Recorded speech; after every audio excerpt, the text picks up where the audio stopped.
接下来即将揭晓我们陆氏集团年度最佳设计大奖的得主，获奖作品是《暗夜星辰》。让我们用最热烈的掌声恭喜设计部一姐苏小小。不，这不是真的，它不是他的作品，《暗夜星辰》是我的设计。之夏，我知道你一直很想证明自己，也很想拿这笔奖金，但你不能因为我们是好朋友就当众抢走我的心血啊！这份手稿我可是熬了几个通宵才画出来的。你撒谎！领口的星轨暗纹是不是我为了掩盖原本布料的一处瑕疵特意加上的？裙摆的弧度采用了非对称剪裁，这些数据都在我的电脑里。苏小小，你为什么要偷我的图？够了！温之夏，你还有完没完？在公司的年度盛典上大呼小叫，成何体统？你一个乡下来的实习生，连大学都没上过几天名牌，身上一股子泥土味儿，能画出这种顶级的奢华设计？小小是名牌大学毕业的高材生，更是我们部门的骨干。你为了出风头，简直连脸都不要了。钱经理，那是我的原稿，只要查一查监控和我的电脑绘图记录，一清二楚。温之夏，实话告诉你吧，你的电脑今天下午就已经被清空国式化了。至于监控，这几天刚好坏了。在这个公司，我说谁是作者，谁就是作者。苏小小有背景有人脉，能给公司带来利益，而你不过是个没有任何靠山的土包子。之夏，别怪我狠心，你以为我真的把你当闺蜜？你不过是我上位的一块跳板，一个免费的画图机器罢了。你一个乡下丫头，就算拿了奖又怎样？你配得上这份荣耀吗？假的永远真不了，靠窃取别人的心血堆砌起来的王座，迟早会坍塌。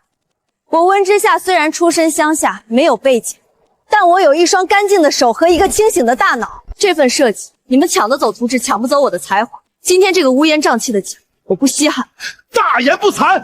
鉴于温之夏品行恶劣，公然污蔑同事，严重破坏公司形象，今年的年度最差员工就是温之夏，扣除全年所有绩效工资，立刻通报全公司。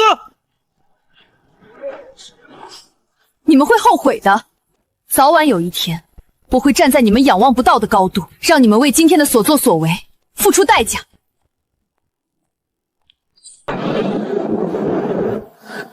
大半夜的打什么电话？不知道我在打游戏吗？陈州，外面下好大的雨，我在公司受了委屈，你能不能开车来接我一下？接你？你不是说今天发奖金吗？自己打个车回来不就行了？心疼那几10块钱干嘛？我妈还在家等你回来做夜宵呢，赶紧死回来，别在外面丢人现眼。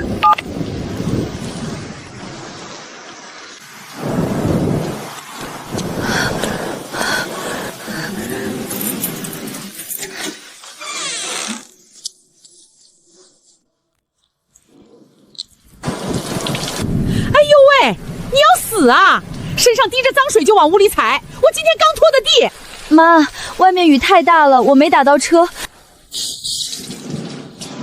没打到车就不会找个屋檐躲躲再回来。你看看现在几点了？晚上9点了。你一不烧饭，二不买菜，是不是想把我跟陈州饿死在家里？我们在家里待了一天，连口热乎饭都吃不上，娶你这种懒女人进门有什么用？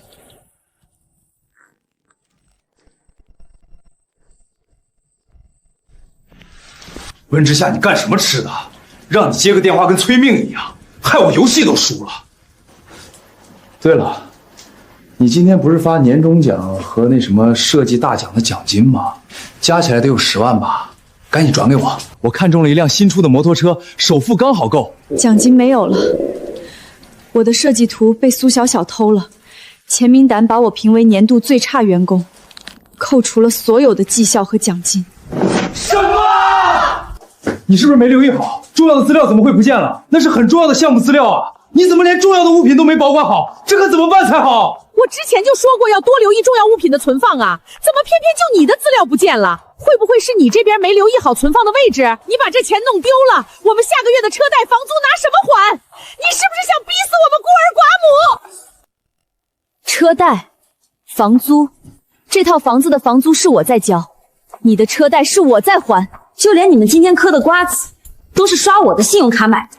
李玉梅、陆晨舟，你们是不是忘了我不欠你们的？你反了天了！你敢直呼我的名字？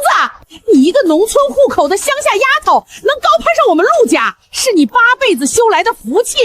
要不是陈州看你可怜，给你承诺帮你落个城市户口，你连给我们家提鞋都不配。干点家务，出点钱养家，怎么了？哼，那是你的荣幸。陆家，你们天天把陆家挂在嘴边，真以为自己是那个掌控1000亿财团的金圈陆氏家族吗？你们不过是陆家8竿子打不着的穷酸旁支，连陆氏集团的总部大门都进不去，在这里装什么豪门贵族？你怎么敢这样污蔑我？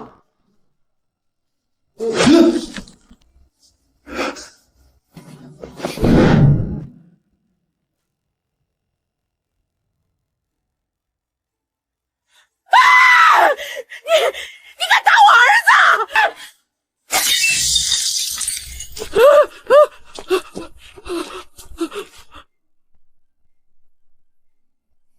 陆晨舟，1年前我瞎了眼，看你借给我一把伞，就以为你是个可以托付终身的人。今天我才看明白，你们一家根本不是要娶老婆，而是要找一个自带工资的免费保姆和移动取款仪。温之夏，你疯了吗？你今天走出这个门，就别想再回来求我，那个城市户口也别想要了。留着你的城市户口和你的春秋大梦，下地狱去吧。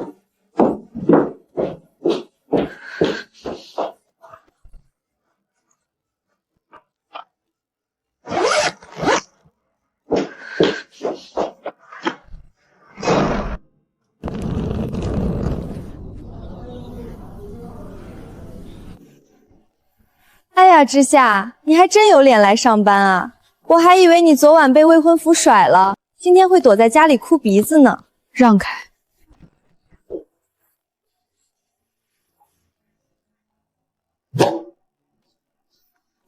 怎么跟新进的设计部总监说话呢？温之夏，既然你昨晚大言不惭地说不稀罕这个奖，那证明你对设计这份工作也没什么敬畏之心。鉴于你是年度最差员工，从今天起，你的工位取消了。去把这套衣服换上，把这层楼的4个厕所刷干净。钱明达，你想用这种下三滥的手段逼我主动辞职？如果公司开除我，必须支付 N+1的赔偿金。你们做贼心虚，怕我闹到总裁办，所以想尽办法精神霸凌我，对吧？你少在这里胡说八道！就你这种态度，我现在就可以以不服从管理的理由开除你。好啊，你开除，只要你开具解除劳动合同通知书，我马上拿着它和苏小小盗用我初稿的证据去劳动仲裁委员会和法院见。就算我的电脑被你们国事化了，云端的隐藏备份记录，你们可删不掉。行，既然你这么有骨气，公司也不养闲人。城郊那边的第5服装加工分公司正缺个跟线员，那里可是直接负责生产的，最锻炼人。你今天就去报到，要是你敢不去，那就是无故旷工，按公司规定直接开除，1分钱赔偿也没有。好，我去，但你们记住，属于我的东西，就算被扔进泥沼，早晚也会重见天日，而偷来的东西，迟早会烫死你们。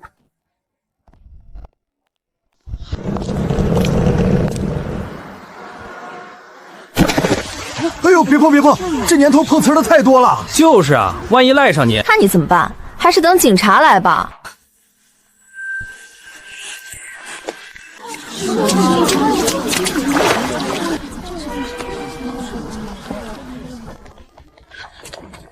奶奶，奶奶，您听得到我说话吗？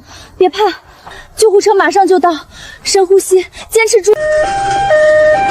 你是病人家属吗？去把住院押金交一下，先交2000。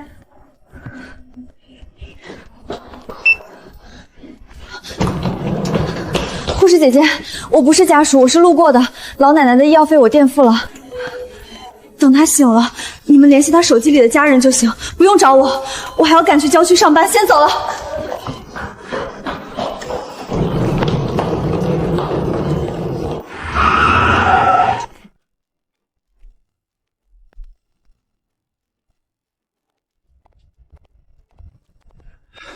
总裁，老夫人已经在 VIP 病房了。医生说幸亏送来的及时，不然后果不堪设想。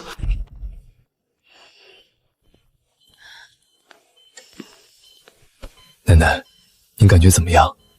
怎么出门连个保镖都不带？我就是嫌他们跟着太闷，想自己去老街买点你爱吃的桂花糕。谁知道陆华没踩稳，心脏老毛病又犯了。景深啊，这次你可得好好感谢人家。我倒在地上，周围那么多人都怕碰瓷不敢上前，是一个好心的小姑娘，不顾一切的把我抱上救护车，还给我垫了医药费。那位小姐在交完钱就急匆匆的走了，说赶着去郊区上班。她什么联系方式都没留。做好事不留名，在这个物欲横流的社会，这么善良不图回报的好姑娘，可是打着灯笼都找不着了。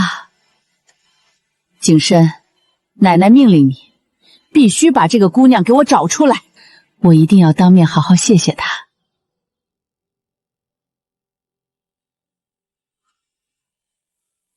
去调取路口和医院的监控，就算翻遍整座城市，也要把这个女孩找出来。还有，去查一下设计部最近交上来的秋季发布会初稿。我听说今年的设计一塌糊涂，全都是些没有灵魂的流水线垃圾。告诉所有高管，发布会的主打款如果在集团内部选不出，就给我把范围扩大到所有分公司和底下加工厂。就算是流水线上的女工画出来的，只要有才华，陆氏也会破格提拔。如果是尸位素材的人，直接给我滚蛋！明白，我立刻去下发全集团征稿通知。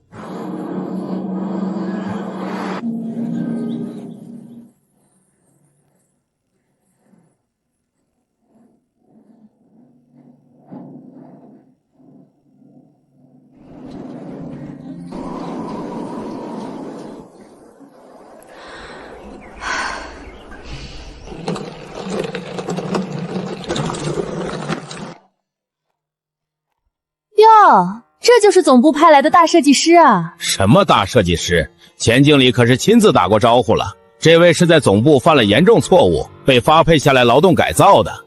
温之夏是吧？到了我这儿，是龙你得盘着，是虎你得握着。经理，我是来报道的，请问我的工位在哪里？设计部？我们这破厂子哪来的设计部？只有流水线。孟秘书，带他去3号车间，给他安排最累的缝制岗。哼，每天完不成500件，不许下班。好嘞，徐经理，温小姐，跟我走吧。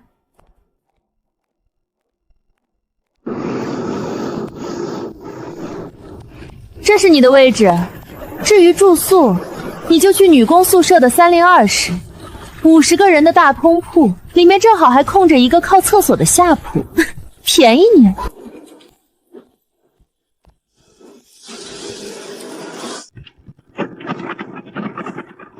哎呀，黄大姐，你怎么回事？这批货明天就要交，弄坏了机器你赔得起吗？扣你半天工资。组长，这机器底线总是松，我调了好几次了，就是不行啊。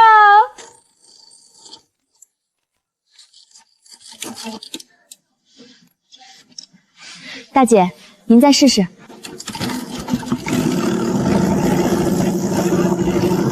呀，神了，小姑娘，你这手艺比厂里的老师傅还厉害啊！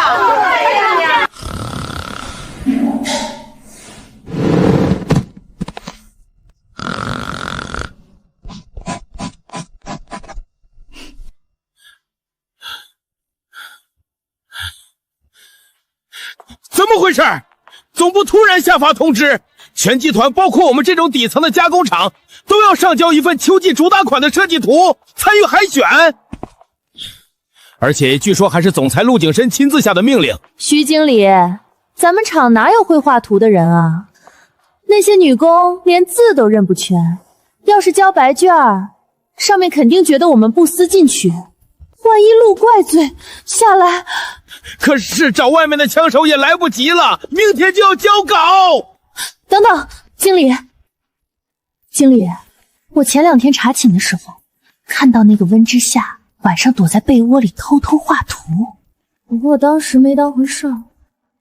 现在想想，他好歹是总部设计部部下来的。哼哼，那个土包子能画出什么好东西？钱明达可是说他是粘度最差。你去他宿舍搜一搜，要是有图纸，就拿过来应付一下差事。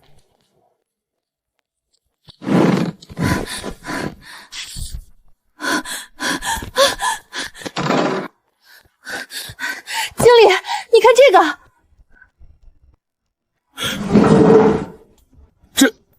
这是温之夏画的，这绝对是惊世之作啊！经理，温之夏现在是个被总部抛弃的废物，连工牌都没有。这图纸如果以他的名义交上去，钱经理肯定会找我们麻烦的。但是，如果在作者那一栏填上我的名字呢？好主意！反正在这荒郊野外，这项目咱们想怎么操作就怎么操作。快把温之夏的名字擦掉，立刻扫描上传总部。这可是咱们翻身的一张王牌。纸面上的温之夏3个字被彻底抹除，只留下一片泛开百毛的纸痕，刺眼夺目。孟郊。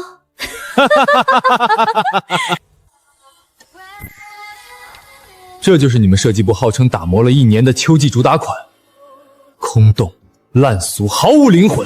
那件所谓的获奖作品《暗夜星辰》，简直就像是东拼西凑的裁缝铺地摊货。钱明达，如果陆氏的秋季发布会拿这种垃圾出去，第2天股票就会跌停。你们设计部是想集体滚蛋吗？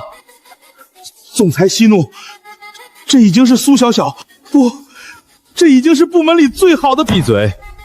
废物就是废物，找什么借口？全集团下发的征稿令有结果了吗？总裁，刚收到下面分公司和加工厂的投稿，绝大部分都不堪入目，但是成交第5加工厂传上来的一份图纸非常惊艳。天才，这才是陆氏需要的主打款。作者是谁？署名是第5加工厂的经理秘书孟郊。不对劲，图纸上所有的参数批注用的是左手习惯的倾斜字体，行云流水，而这个孟郊的签名却是生硬的右手正楷。而且这图纸的原稿明显有被大力擦拭过的痕迹。一个连高级定制门槛都没摸过的分公司秘书，懂法国最古老的写彩法。您是说这图是偷来的，被冒名顶去了？备车去第5加工厂，我倒要看看这下面藏了多少魑魅魍魉，也看看这位真正的天才到底是谁。什么？陆总裁的车队还有10分钟就到我们厂门口了？徐经理，怎么办？总裁肯定是冲着那张图纸来的，万一他要见作者，万一那个温之夏跑出来乱说，绝对不能让他见光！马上派人去车间，把温之夏给我抓起来，关进后面那个废弃仓库的小黑屋里，动作要快！你们干什么？放开我！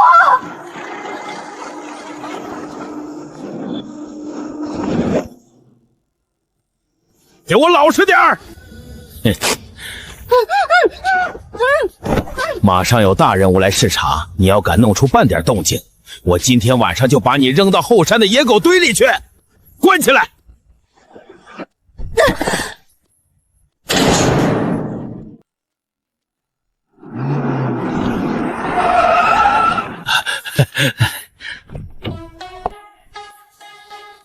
陆总，您大驾光临，真是让我们这个小厂蓬荜生辉呀！你就是孟郊那幅《涅槃暗夜星辰》的作者？是的，陆总，那就是我随便画画的。既然是孟小姐的大作，那请你给我们阐述一下，这件礼服在肩部拼接时，为什么标注要采用45度斜裁法？另外，裙摆星空渐变的布料，你设想的是重磅真丝还是欧根纱？克重是多少？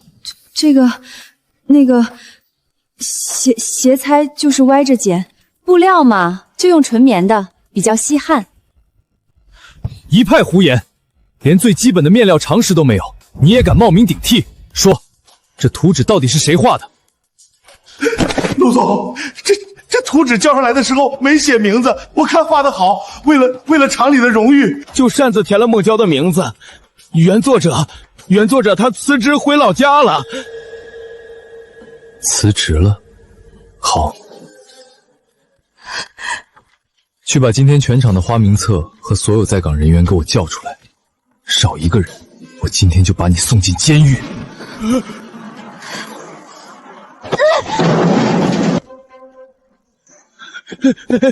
没什么，就是几只野猫在抓老鼠。陆总，您别去脏了鞋。滚开！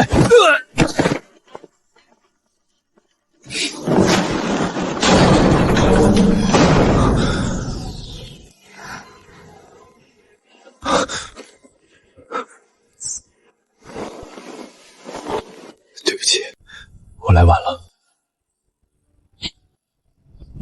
姑娘，这幅涅槃暗夜星辰是你画的吗？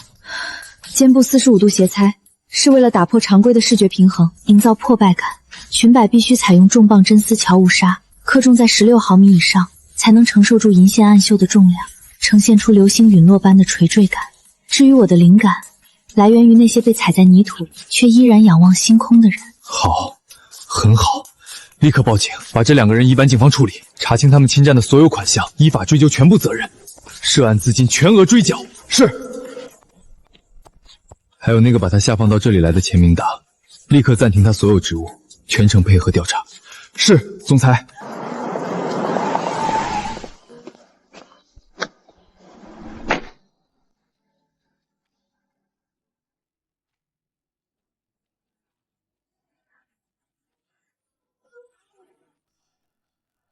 你醒了。陆总，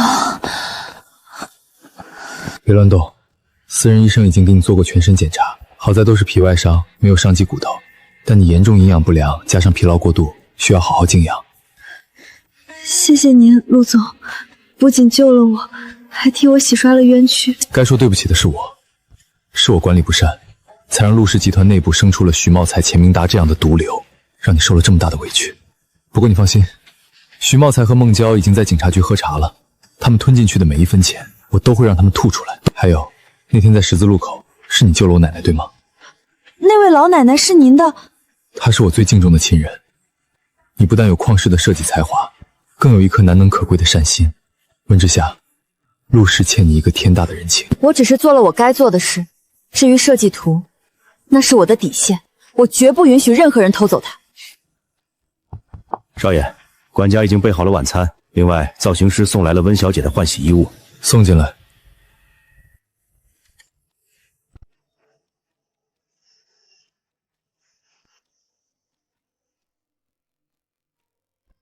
我孙子呢？周小飞，你给我让开！听说景深从外面抱了个满身是血的女人回来，这小子终于开窍了，我倒要看看是哪家的姑娘。奶奶，您怎么不在医院好好休养，跑过来了？休什么养？听说你带女人回家，我这病全好了。哎呦喂，我的恩人呐，可算让我找到你了。那天要不是你，我这把老骨头交代在街上了。你垫了试药费就跑，可让我好找啊！奶奶，您身体康复了就好，那天换作是谁都会帮一把的。胡说！那么多人都怕碰瓷，就你这丫头心善。景深，你刚才说这姑娘叫什么？她叫温之夏，是我们陆氏集团真正的天才设计师。好名字！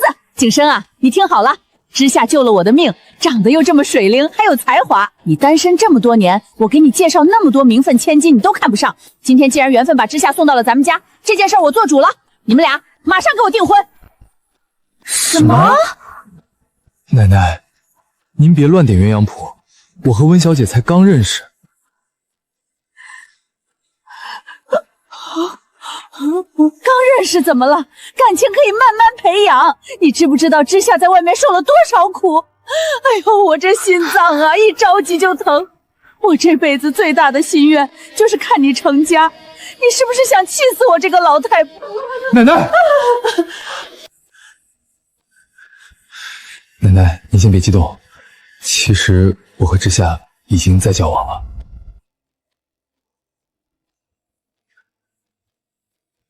我带她回来就是想正式介绍给您的，只是她太害羞了，还没做好心理准备。您别逼得太紧，吓跑了您的孙媳妇，我可赔不起。哎呀，原来是这样，是奶奶心急了。知夏，以后这就是你家，景深要是敢欺负你，你随时告诉我，奶奶拿拐杖抽他。陆总，刚才那是……抱歉，情急之下只能出此下策。我奶奶心脏不好，如果顺着她今天能直接把民政局搬过来让我们领证。那以后怎么办？谎言总有拆穿的一天。所以，我们来谈一笔交易吧，温小姐。交易？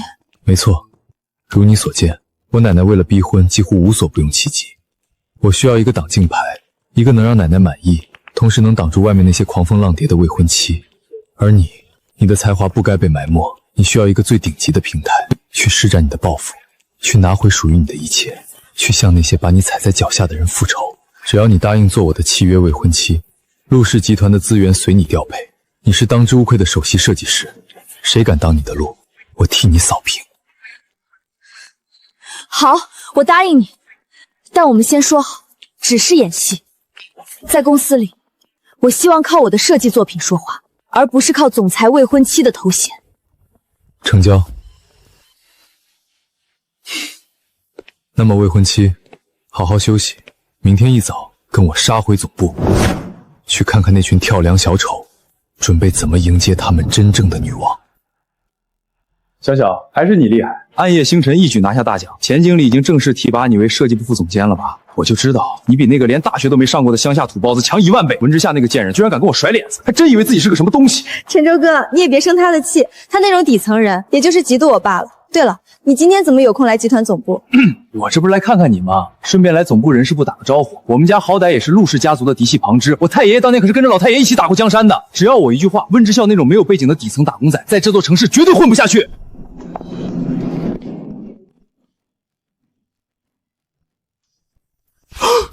那是温之夏！天哪，她简直像换了个人，太美了吧！她不是被钱经理发派到成交加工厂了吗？怎么敢回总部？哎呦，我当是谁呢？原来是被流放的温大小姐啊！怎么在郊区流水线踩螺钉踩不下去了？好运的一身假名牌，跑回头穷求饶了？温之夏不是很有骨气的净身出户了吗？现在跑来陆氏集团干什么？想让我利用陆家的关系给你求情保住饭碗？我告诉你，晚了！马上给我跪下磕头认错，再滚回去给我妈把脚洗了，我或许还能考虑给你留条生路。陆晨舟，是谁给你的勇气，敢在陆氏集团的总部大楼里冒充皇亲国戚？你所谓的嫡系旁支，不过是你太爷爷当年在陆家老宅当过几年花匠罢了。拿着陆家逢年过节施舍的一点微薄回童，就真把自己当成掌控千亿财团的太子爷了？贱人！你敢揭我的短！保安死哪儿去了？把这个已经被开除的疯女人给我打出去！温之夏，谁让你回来的？你无故旷工，已经被公司正式开除了，马上滚出大厦，否则我报警抓你！开除我？钱明达，你算什么东西，也配开除我？你包庇苏小小窃取我的原稿，甚至暗中受贿，把分公司的布料采购单高价叫卖。你以为你做的这些脏事，能永远瞒天过海吗？一派胡言！保安还愣着干什么？把他的嘴给我撕了，扔到大街上去！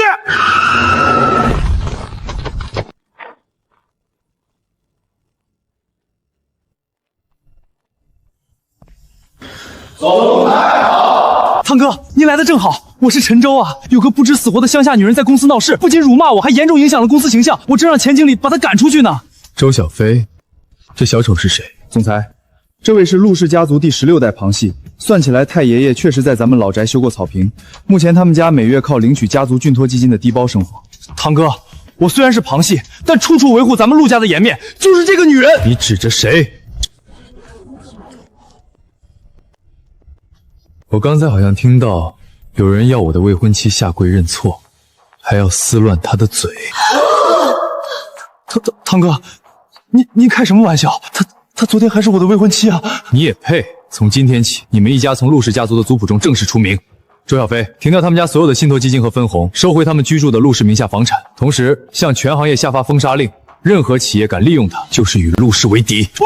不要啊，汤哥，我错了。温之夏，你帮我求求情啊！钱经理，你好大的官威啊！总裁，我错了，都是苏小姐这个贱人勾引我，是她让我逼走温小姐的，那份设计图也是她偷的，跟我没关系啊！钱明达，你血口喷人！够了！原设计部经理钱明达、员工苏小小涉嫌职务侵占、商业受贿，以及窃取公司 SSS 级商业机密。警察已经在门外等候了，徐茂才和孟娇已经静在局子里，把你们全供出来了。下半辈子你们就在牢里慢慢死吧。接下来我要宣布一项重要的人事任命。鉴于涅槃暗夜星辰的出色表现，从今天起，温之夏女士将正式担任陆氏集团设计部首席总监，全面负责下个月的跨国秋季发布会。谁若不服，直接递交辞呈。景深啊，为了一个女人就把公司10来年的老功臣送进这样做，是不是太让底下人寒心了？二叔，景深啊，你接管集团这几年业绩确实不错，但年轻人做事就是太容易冲动。钱明达在公司干了快10年，没有功劳也有苦劳。你现在为了一点所谓的抄袭纠纷，加上这个小丫头的一面之词，就把人送进局子，还当众让保安拖出去。这要是传到董事会和其他老同志耳朵里，大家会怎么想？他们会觉得陆氏的总裁被美色冲昏了头脑，成了个不辨是非的昏君啊！陆副总您好，纠正您3个错误。第一，将钱明达和苏小小送进监狱的不是什么一面之词，而是确凿的职务侵占和商业受税证据。如果陆氏集团连这种蛀虫都要包庇，那才是真正让那些清清白白干活的员工寒心。第二，陆总是为了维护公司的核心机密和知识产权才雷霆出手，这是英明决断，与所谓的美色毫无关系。您作为长辈，这样凭空污蔑总裁的声誉，不知是何居心。第三，我不是什么小丫头，就在刚刚，我已经正式被任命为陆氏集团设计部首席总监。在我的部门里，只看实力，不看资历。谁要是只会倚老卖老吸公司的血，我一样会请他滚蛋！放肆！你一个靠爬床上位的新人，有什么资格在这里对陆副总大呼小叫？周小飞，去查查这人是谁提拔的，让他明天不用来上班了。好，很好。既然温总监这么有骨气，口口声声说看实力，那我倒要看看你这首席总监的位子能不能坐得稳。景深，你可能忘了一件最重要的事。下个月的秋季发布会，我们是要和全球最大的顶级设计巨头进行跨国联合大秀的。唯一的创始人，有着全球设计女王之称的江曼女士，下周就要亲自带领团队来陆氏考察。这个跨国项目一直都是钱明达在负责对接，现在你把她送进了监狱，江曼女士，一旦发现我们临时更换了负责人，而且换的还是一个毫无国际项目经验的新人，她肯定会认为陆氏在敷衍他们。一旦威毅单方面取消合作，陆氏集团的股价至少要跌10个点。这个责任，你这位新上任的首席总监担得起吗？怎么，刚才不还是牙尖嘴利吗？现在不敢说话了？如果担不起这个责任，我劝温小姐还是早点把总监的位置让出来，免得丢了我们整个陆氏的脸。谁说我担不起？威毅集团的合作案我接了。之夏，别逞强，江曼出了名的难搞，连很多国际大师的面子都不给，你没必要在这个时候往枪口上撞。二叔那边，我来对付。我说过，我是你的同盟，不是躲在你背后的宠物。陆副总，既然您这么担心，不如我们当众立个军令状如何？如果下周江曼女士的考察我对接失败，导致威毅取消合作，我温之夏不仅引咎辞职，且永远退出设计界，同时我承担由此引发的一切公关责任。好，有魄力，这么多人看着，温总监可别食言。但是如果我成功拿下了江曼女士的认可，并且让威毅心甘情愿地与陆氏签下深度联合开发协议，我要您答应我一个条件。什么条件？我要您交出设计部及相关宣发部门的所有财务审批权，从今往后，设计部只向总裁陆景深一人汇报，您不得插手半分。一言为定。我倒要看看温总监下周是江曼女士面前力挽狂澜的。我们走。你刚才太冲动了。江曼这个人性格极度偏执，而且是个极其重感情的人。钱明达之前不知道用什么手段和江曼身边的一个助理攀上了关系，所以才勉强拿到了接洽资格。你现在等于是要推倒重来。陆总，我从来不做没有把握的赌局。我研究过江曼女士过去10年的所有设计作品，她虽然身居高位，但她的作品里始终带着一种寻觅和缺失的遗憾感。寻觅？对，您看她每年发布的限量款主打，无论是叫迷失的蝴蝶还是归途，核心元素都有一种强烈的母性光欢和悲剧色彩。钱明达那种只知道送钱送礼的俗人，根本不懂江曼真正想要的是什么，而我会用我的设计真正打动她。好，从现在起，整个陆氏集团的资源随你调用，放手去做，就算天塌下来，我给你顶着。江董，下周前往中国海城，对陆氏集团的考察行程已经安排妥当。不过陆氏那边传来消息，原本负责对接的经理因职务犯罪被捕了，现在换了一个名不见经传的新人担任首席总监，叫温之夏。温之夏，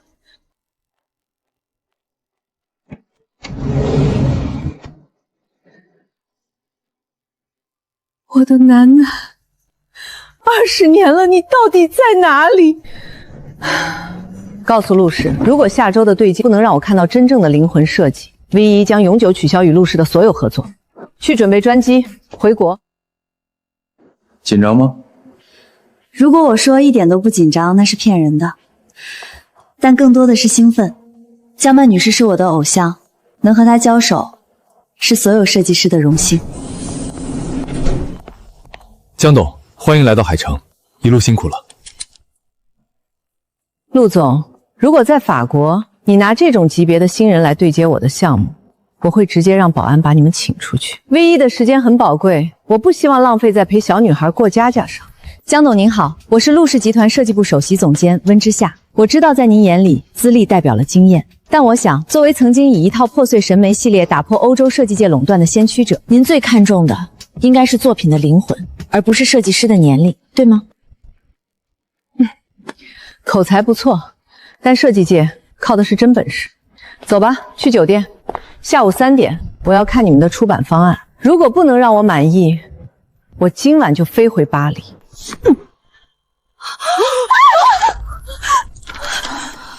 江董，您怎么了？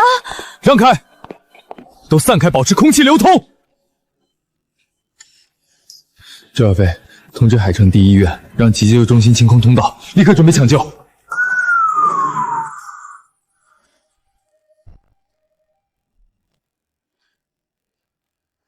江董身体一直有恙吗？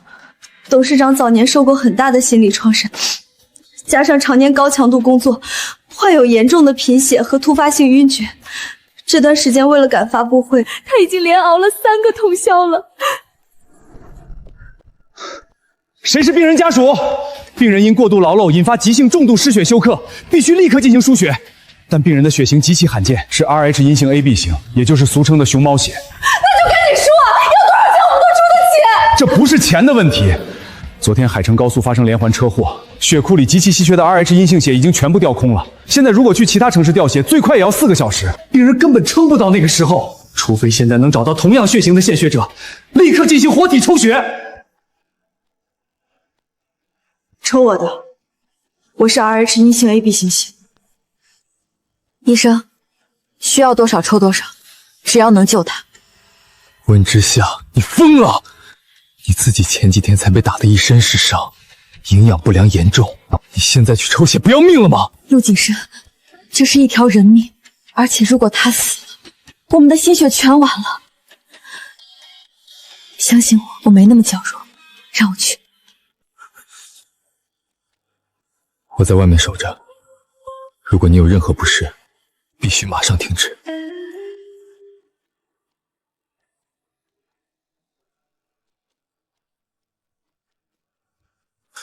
周小飞，去拿红糖水和补血的药膳。傻瓜，谁让你这么逞强的？陆总，这算不算工伤？你得给我报销补品。我把命给你都行。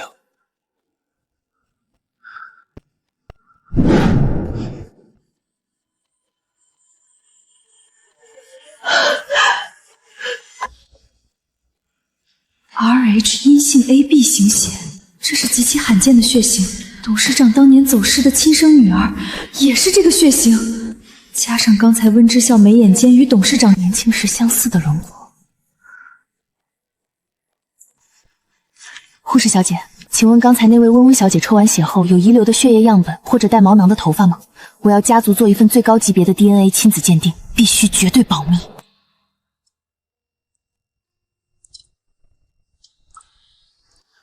江董，您终于醒了！您知不知道您这次吓死我们了？失血性休克。我的血型特殊，海城血库应该没有足够的储备。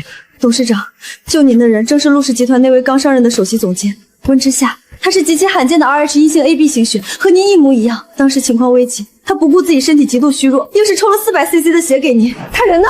带我去见他，我要亲自感谢他。江董，您先别激动，温小姐抽完血后晕倒了，现在正在隔壁病房休养，陆总在亲自守着她。董事长，除了这件事，还有一件更重要的事情，您必须先看看这个。这是什么？是我擅作主张，拿温小姐抽血后遗留的苗签和您的毛囊去做的一份加急 DNA 亲子鉴定。你说什么？董事长，太巧了，一切都太巧了。同样的熊猫血，眉眼间与您年轻时惊人的相似，还有那股让您在机场都片刻失神的亲切感，我实在忍不住就去做了鉴定，结果刚刚送过来。我的女儿，我在机场还那么刁难她，她该有多难过啊！董事长，您别这样，温小姐她不知道您的身份，她是个善良的孩子，一定不会怪您的。董事长，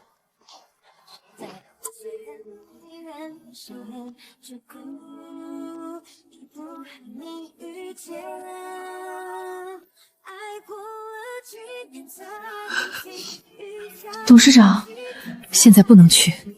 志祥刚经历过大起大落，身体极度虚弱，如果我现在贸然冲进去相认，我怕他的情绪受不了刺激，而且他在这个城市受了太多委屈。陆氏集团内部并不干净，那个叫钱明达的经理敢这么欺负他，背后一定有更大的势力。我要查清楚，到底是谁在暗中针对我江曼的女儿，我要让他们付出千百倍的代价。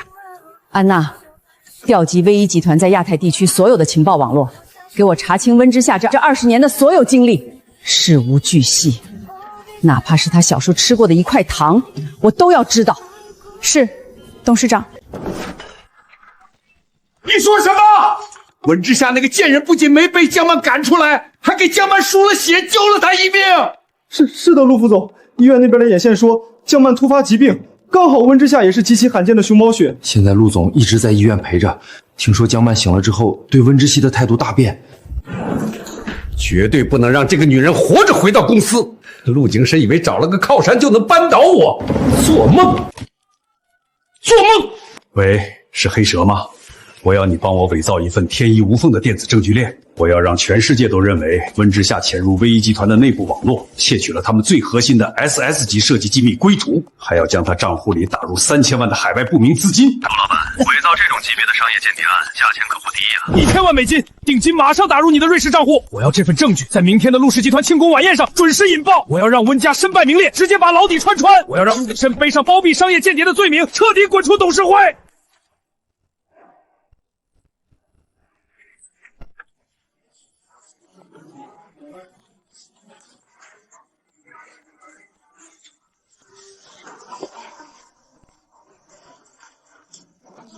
老孟，陆总，今晚可是有一场硬仗要打，我的血液正在沸腾呢。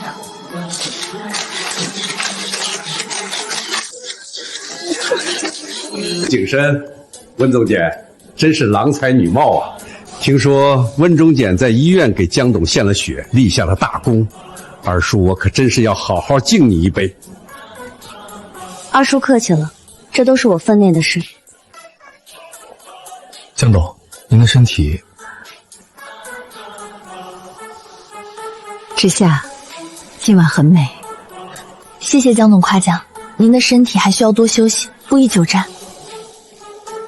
今晚我除了代表 VA 集团与陆氏集团达成深度合作外，还要宣布一件重要的事情。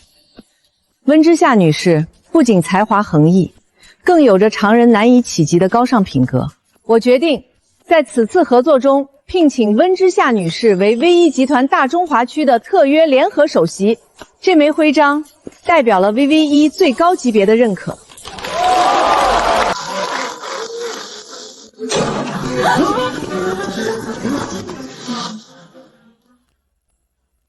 你是温之夏本人？我们隶属学海城商业罪案稽查科，你涉嫌操纵商业交易、伪造企业经营流水，涉嫌重大商业违法案件，现已触犯相关律法，窃取威一集团未公开的 ISS 级核心商业机密，并且涉嫌收受海外不明资金3000万元，现在依法对你进行拘捕。一派胡言，没有确凿证据，谁给你们的胆子来陆氏的晚宴上抓人？陆总，请不要妨碍公务。这是威 A 集团巴黎总部系统被黑客入侵的 IP 地址追踪，最终锁定的物理地址正是温之夏女士在陆氏集团的办公电脑。同时，瑞士银行在昨天下午有一笔高达3000万的资金汇入了温之夏女士的海外隐藏账户，铁证如山。不可能，我们总部的网络……我说你怎么那么有底气，敢立军令状接下这个项目？原来你表面上是在对接，背地里却买通黑客窃取江董的核心机密归途。温之夏，你简直是我们陆氏集团的耻辱！江董，真是对不住，是我们陆氏集团识人不明，招了这种吃里扒外的商业间谍。请您放心，陆氏绝对不会包庇这种罪犯，我们坚决配合警方将他绳之以法。陆先生，别冲动，他是冲着你来的。如果你现在暴力抗法，他立刻就可以在董事会以泄露商业机密、严重损害集团利益为由罢免你。他伪造的证据链一定很完整，我现在反驳没有。我不在乎什么总裁的位置，我绝不可能让你被带走。相信我，假的真不了。我进去之后，外面的事情就交给你了。去查那个瑞士账户，我跟你们走。但我温之夏行得正，坐得端，我没有偷过任何人的东西。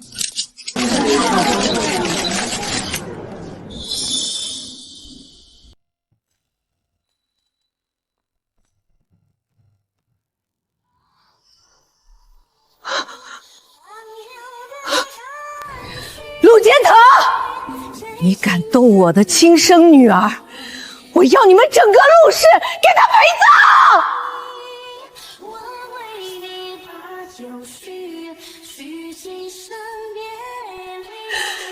楠楠，亲生女儿，这怎么可能？明明只是个乡下穷人收养的野丫头，这下全完了，这局成了悬在我脖子上的刀。江董，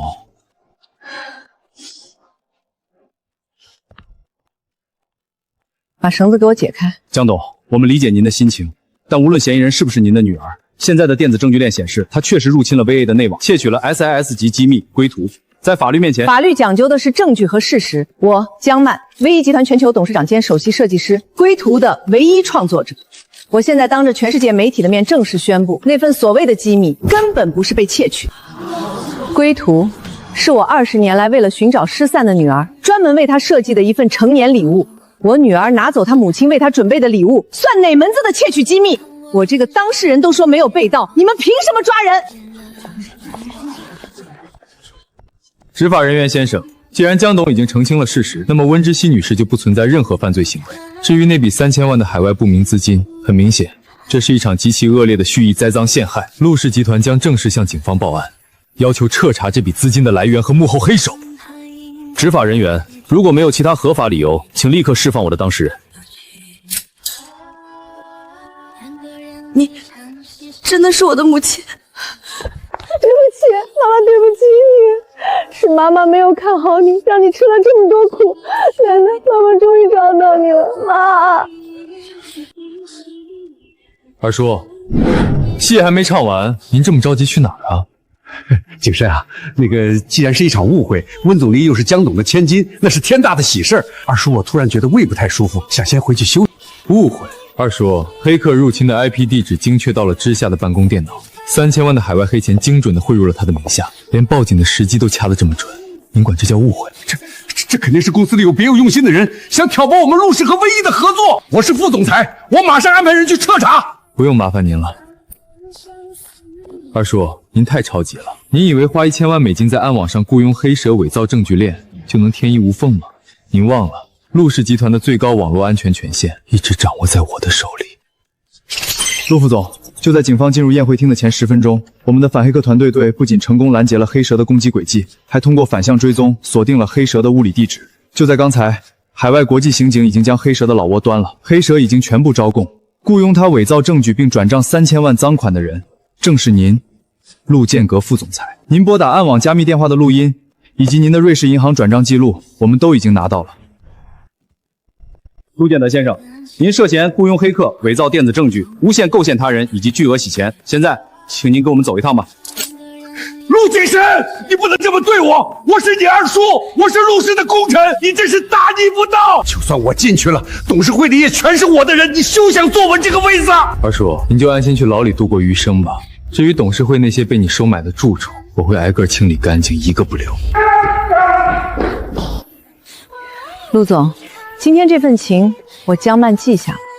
从今往后，陆氏集团就是唯一在亚洲唯一的战略死忠盟友。谁敢动陆氏，就是跟我唯一过不去。江董言重了，保护我的未婚妻是我这辈子唯一的底线。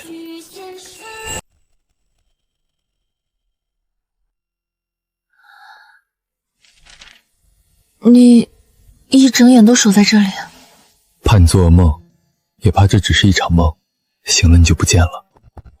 少爷，温小姐，江董来了，正在楼下客厅等候。另外，您吩咐去接的客人也已经到了。换好衣服下来吧，有几个对你来说极其重要的人正在等你。妈，夏夏，我的夏夏！妈，你们怎么突然来海城了？昨晚村长跑来跟我们说，电视上播了你的新闻，说你被执法人员抓了，还说你找到了亲生母亲。你妈吓得一宿没合眼，非要进城来看看你。刚到车站，这位陆总派的人就接到了我们。夏夏，你现在是大公司的总监了，又找到了这么有本事的亲妈，以后要是嫌乡下脏，就别回去了。只要你过得好，爸妈就知足了。妈，你胡说什么呢？无论我变成什么样，你们永远都是我爸妈。江董，哎呦，使不得！温大哥，温大嫂，这一跪你们受得起？20年前，我弄丢了我视若珍宝的女儿。如果不是你们好心收养她，如果在那些寒冬腊月里没有你们给她一口热饭、一件棉袄，我的囡囡可能早就没命了。你们不仅救了她的命，还把她教育得如此坚韧、善良、有才华。你们不用害怕我会抢走之下，生恩不及养恩大，你们永远是她的父母。如果你们愿意，从今天起，我们就是一家人。我会在海城给你们买最好的房子，我们一起守着之下，看着她出嫁，看着她实现梦想。我江曼给你们二老养老送终。大妹子，快起来！夏夏是个好孩子，是老天爷可怜我们不能生养，才把他赐给我们的。我们怎么会舍得和他分开啊？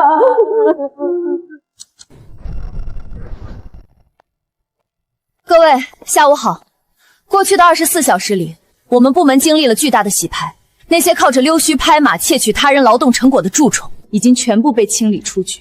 我不管你们以前是站谁的队，也不管你们资历多深，从今天起，陆氏设计部只有一个规矩，拿作品说话。距离我们和威一集团的跨国联合秋季大秀还有整整1个月的时间，江董已经全权将这次大秀的亚洲区设计主导权交给了我们。这是陆氏集团走向全球的登天梯，也是在座各位设计师扬名立万的最好舞台。在接下来的30天里，我会亲自带领大家实行全封闭式创作，谁的设计能惊艳全场，谁的主打款能被选中，年底的股份分红和全球进修名额就是谁的。温总今天，我们愿意跟着您干。对，用作品说话，这才是设计师该干的事儿。温总监刚才在会议室里的样子真迷人，简直就像个即将出征的女将军。陆总这是在视察工作，还是在偷听军情？我是在来向我的未婚妻讨要奖励的。二叔的残党我已经清理干净了，董事会现在是我的一言堂。江董也把你的养父母安顿在了海城最好的疗养庄园，我帮你解决了这么多后顾之忧，你打算怎么谢我？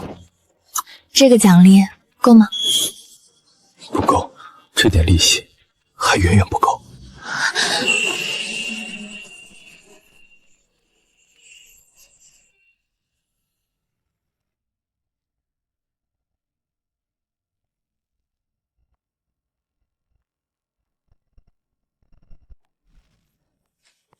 温总监，压轴主打款涅槃的裙摆流苏还需要最后熨烫定型，其余39套成衣已经全部核对完毕，锁入 VIP 云纹保险柜。好，涅槃是重中之重，那是江董的心血和我的灵感融合，绝对不能出任何差池。口气倒是不小，只是不知道一个连巴黎高壮工会大门朝哪儿开都不知道的中国新人，能不能撑得起唯一的百年招牌。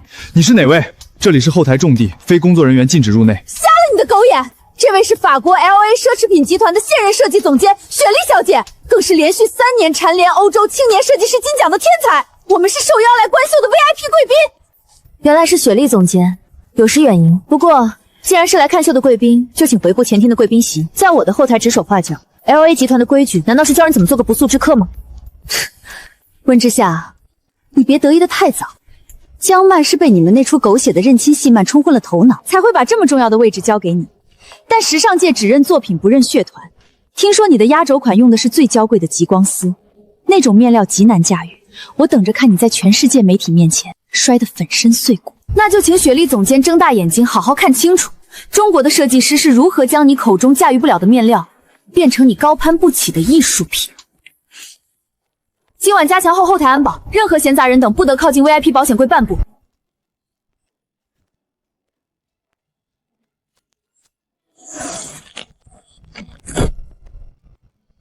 次日清晨，距大秀开幕仅剩10小时。我的天，这是谁干的？这要算什么错？温总监，昨晚凌晨2点到4点 ，VIP 室内的监控线路被人为破坏，什么都没拍到。门禁系统的记录也被删除了，肯定是雪莉。她昨天来过后台，一定是她买通了内部人员。我马上报警。报警需要时间调查，但大秀还有10个小时就要开始了。极光丝需要从法国空运，现在去调面料根本来不及。如果压轴款缺席，这场秀就成了全世界的笑话。立刻封锁场馆所有出入口，查出昨晚所有值班人员的银行流水，把雪莉给我扣下来。不管她背后是 LA 集团还是法国皇室，敢动我的人，我让他今天走不出海城。景深，别冲动，没有确凿证据扣押 LA 的设计总监，会引发国际外交和商业纠纷。娜娜，意外也是时尚界的一部分，大不了压轴款取消，我亲自上台向媒体致歉。唯一的名声丢得起，只要你人没事就好。妈，陆景深，这不是一件衣服被毁的问题，这是敌人在把我的尊严放在地上踩。如果我今天退缩了，全世界都会认为我温之夏是个只能躲在你们羽翼下的废物。雪莉想看我笑话，我偏要让她看看什么是真正的绝地反击。10个小时是神仙也编不出一件高定礼服。谁说破了就一定得缝补？谁说完美的才叫艺术？小飞，马上派人去海城老城区的苏云坊，把那位姓张的非遗老手艺人给我请来，顺便把他店里所有的金线和缂丝工具全给我搬过来，快！缂丝，那是中国传统的织造工艺，你要把它用在极光丝上。对，既然它破了，那我们就让它破得轰轰烈烈。西方有金簇修复残缺的瓷器，今天我就用中国的非遗缂丝，把这件被毁的礼服织成一件无与伦比的战甲。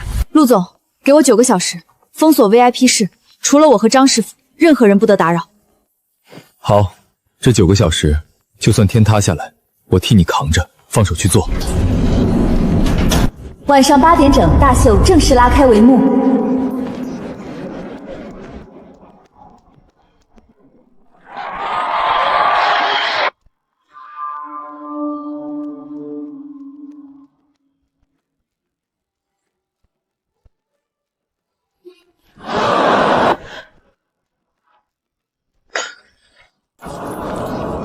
My God， 这简直是奇迹！我是把3费怀疑我的 G。你们干什么？知道我是谁吗？我是 LA 集团的首席总监，让开，我要回酒店。雪莉小姐，大秀的狂欢确实结束了，但属于你的审判才刚刚开始。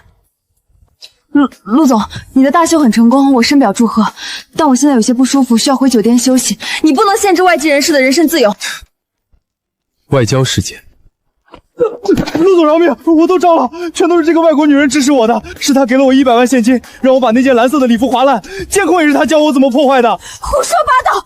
你这是诬陷，我根本不认识他。雪莉小姐，虽然你用的是不署名现金，但你似乎忘了，中国有天网系统。你助理在凌晨1点和这个电工在地下车库交易的画面已经被拍得一清二楚。不仅如此，你海外账户昨天有一笔转入 LA 集团公账的不明报销款，正是这笔用来买凶的钱。好，就算是我干的又怎样？哼，礼服不是已经被那个姓温的修好了吗？你们不仅没损失，反而大出风头。大不了我赔那件衣服的钱。我是 LA 集团的摇钱树，你们要是敢把我送进警察局，L 集团绝对会动用全部资源制裁你们陆氏。制裁我们，你恐怕太高估自己在资本眼里的价值了。就在5分钟前，我已经代表 VE 向长盟最高业法庭正式提起了对 LA 集团在过去3内多达17项专利侵权的诉讼。同时，陆氏集团已经全面切断了 LA 在亚洲地区的所有代工供应链。你们竟然为了区一件礼服，发动全面的商业战争！区一件礼服，你划破的不仅是我的心血，更是所有亚洲设计师在国际舞台上的尊严。你以为资本只会讲利益吗？今天我就教教你，什么叫做底线。陆总、江董，这是一个误会。雪莉的个人姓王之冠，雪莉的个人犯罪行为绝对不代表 LA 集团的立场。我已经召开紧急董事会。不，总裁，你不能这么对我。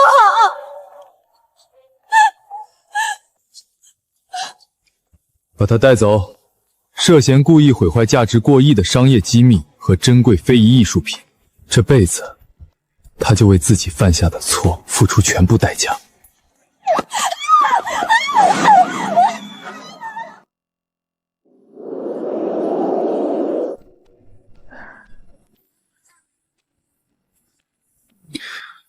还在想今天的事？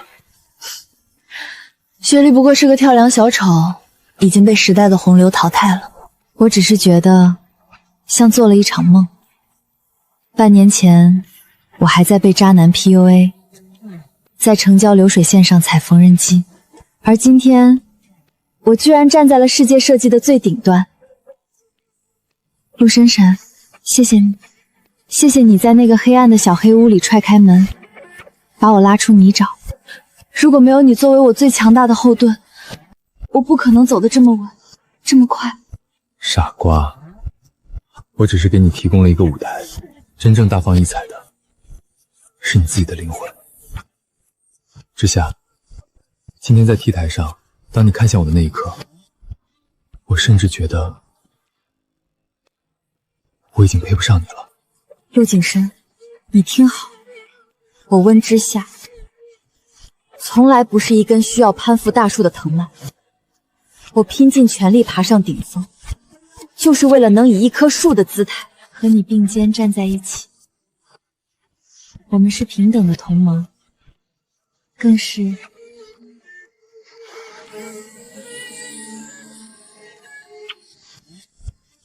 之夏，等解决完所有碍眼的绊脚石，陆氏和 VA 正式合并的那一天，嫁给我，好吗？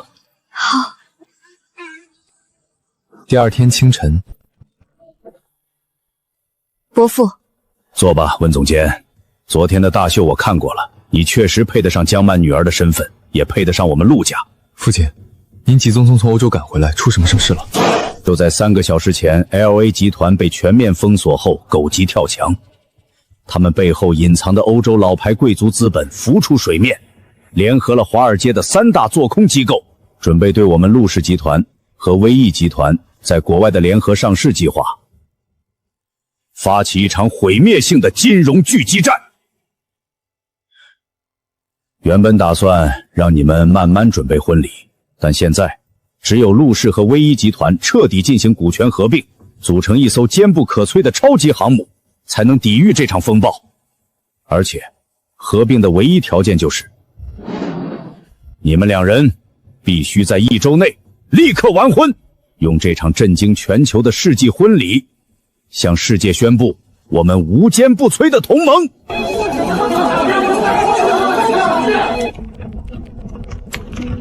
报告，华尔街3大做空机构联合抛售了价值50亿美金的，试图在开盘第1小时击破我们的心理防线。欧洲的老牌资本正在切断我们3条海外供应链备用资金通道，全部中断。网络上涌出大批带节奏账号，刻意散播不实言论，传言陆氏和唯一的合作只是表面风光，存在恶意敛财的说法。调拨欧洲区域全部流动储备资金，稳住市场盘万，守住股价。只要今天不跌破临界点，明天他们就会爆仓。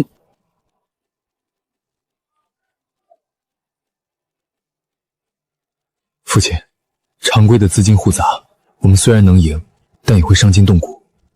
我们需要一个能瞬间引爆全球资本市场信心的超级利好，彻底粉碎他们的做空逻辑。这个超级利小，我来给。资本的嗅觉最敏锐，但大众的情绪最容易被点燃。华尔街做空我们，无非是想向外界传动一个信息：陆氏和 VA 的合并只是逢场作戏。那么，我们就用一场举世瞩目的世纪婚礼，将2家财团的命运彻底撕爆。这是我连夜修改出的终极设计——星河之势。我决定将这套婚纱和皇冠的设计图纸转化为全球限量的 NFT 数字藏品，并与唯一和陆氏的实体高定业务深度绑定。今天下午2点，我和景深将召开全球同步新闻发布会，正式宣布婚讯，同时开放预售。我们要向全世界的投资者证明，这场婚礼不仅是2大财团的强联合，更将开启一个价值1000亿全新时尚商业版图。只要公众对我们的婚礼和新品牌陷入狂热，华尔街的做空就会变成逆势，而唯的自杀。好一个4两拨千斤，用时尚文化和世界婚礼的 IP 去反制金融资本。景深，你真是给我找了个好儿媳妇。按之下说的做，公关部立刻向全球300家顶级媒体发送发布会邀请函。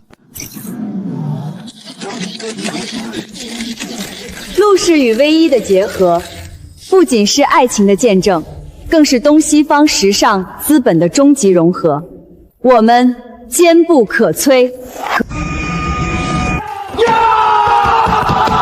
爆仓了！华尔街的空头爆仓了，他们损失了超过200亿美金。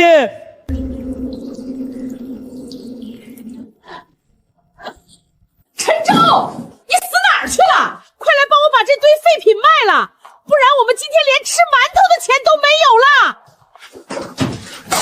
卖！那点破纸壳能卖几个钱？能还上那300万的贷款吗？本台最新消息，陆氏集团总裁陆景深与唯一集团联合首席温之晓女士正式宣布，将于本周末在海城举行世纪婚礼。据悉，温之晓女士已被证实为唯一集团董事长江曼的亲生女儿，身价1000亿。2人此次强联手，更是一举粉碎了华尔街的擦空阴谋，成为全球商界的神雕侠侣。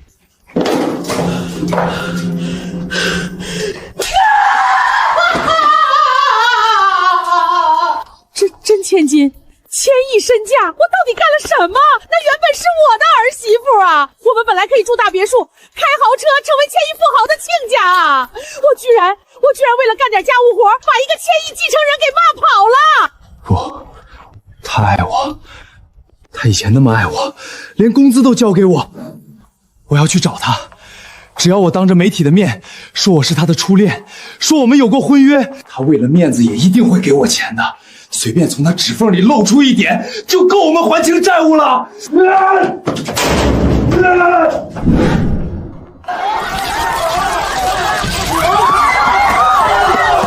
知夏，你不能这么狠心啊！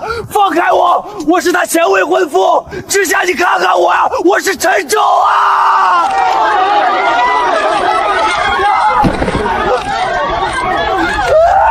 你现在发达了，你不能忘了我呀！你以前每天早上都给我做饭的，你把那些钱分我一点，就一点好不好？救救我呀！高利贷要砍断我的手啊！陆晨舟，你是不是觉得只要你像狗一样摇摇尾巴，或者泼点脏水，我就会因为顾忌颜面而施舍你？你错了。当初在那个雨巅，我被你们一家人辱骂着赶出家门的时候，那个懦弱的温之熙就已经死了。我能走到今天，靠的不是施舍，而是踩碎了你们给的屈辱，重新长出来的骨头。你就在这无尽的深渊里，好好仰望我光芒万丈的一生吧，这是你应得的报应。景深，我们走吧，别让婚纱等急了。好。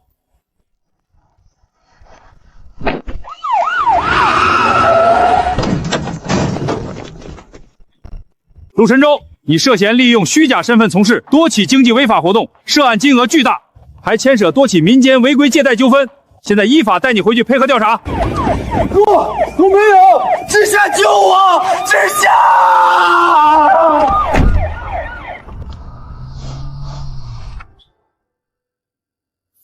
陆太太，碍眼的人都清理干净了，现在是不是该专心准备做我世界上最美的新娘了？陆先生，余生请多指教。囡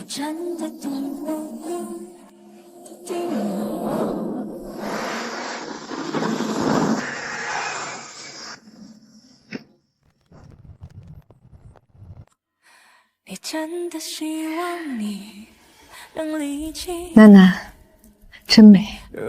妈妈的囡囡是这个世界上最美的新娘。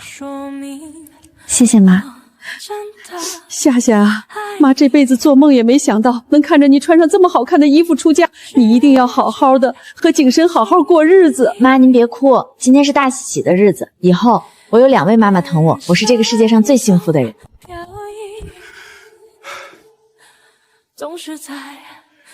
夏夏，吉时快到了，景深那小子在外头都快等急了。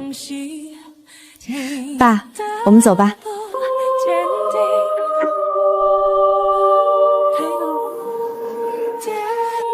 景深，我就把我的宝贝闺女交给你了。你要是敢欺负她，我这把老骨头拼了命也不会放过你。爸，您放心，我若负她，万劫不复。陆景深先生，你是否愿意娶温之夏女士为妻？无论顺境或逆境，富裕或贫穷，健康或疾病，都永远爱她，珍惜她，直到生命的尽头。我愿意。从我在那个黑暗的仓库里踹开那扇门，看到你满身伤痕却依然倔强眼神的那一刻起，我就知道你是我这辈子逃不掉的宿命。之夏，谢谢你，让我这颗冰冷的心有了归宿。温之夏女士，你是否愿意嫁给陆景深先生为妻？无论顺境或逆境，富裕或贫穷，健康或疾病，都永远爱他，珍惜他，直到生命的尽头。我愿意。谢谢你在我最狼狈的时候没有嘲笑我，而是递给了我一把最锋利的剑。我们不仅是夫妻，更是永不背叛的战友。陆金深，余生我们顶峰相见。现在新郎可以亲吻你的新娘了。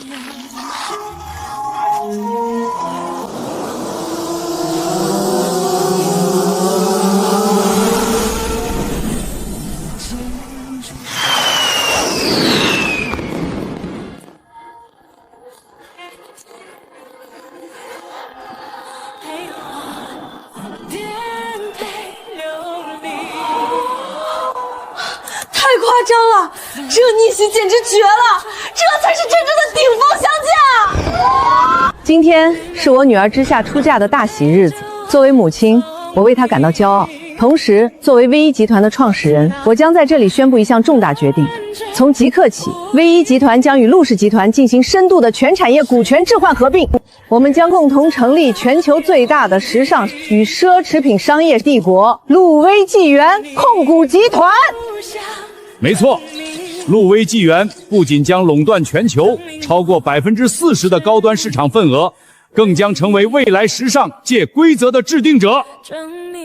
而这家超级航母的联合执行 CEO 将由陆景深先生和温之夏女士共同担任。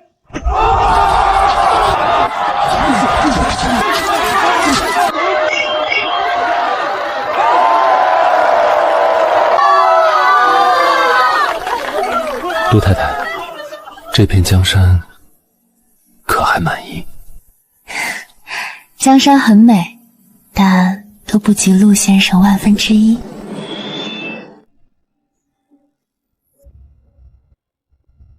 温总，华尔街的途径基金联合了欧洲的几个老牌家族，试图在二级市场疯狂扫货我们的散股，意图强行举牌进入董事会。扫货？那就让他们扫，立刻抛出我们在海外的3家壳公司，把那些有毒的刺激资产打包混进去，做高股价。他们不是喜欢吃进吗？我要让他们吞进去的全是炸药。等他们的资金链一旦崩盘，立刻启动毒丸计划，反向稀释他们的股权。